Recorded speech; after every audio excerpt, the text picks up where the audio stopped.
శ్రీ గురుభ్యో నమః. శ్రీమన్మహాగణాధిపతయే నమః. ఓం శ్రీ సాంబ సదాశివాయ నమః. రుద్రాక్షలు.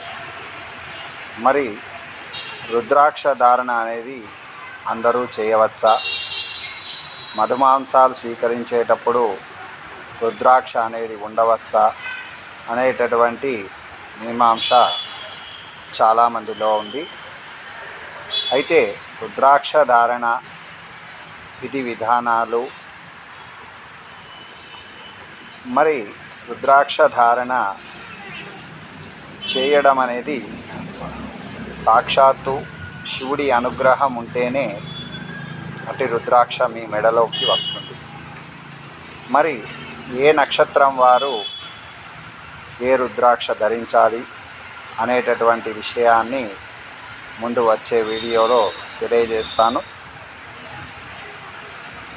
సబ్స్క్రైబ్ చేసి, లైక్ చేసి, షేర్ చేయండి. శుభం భూయాత్.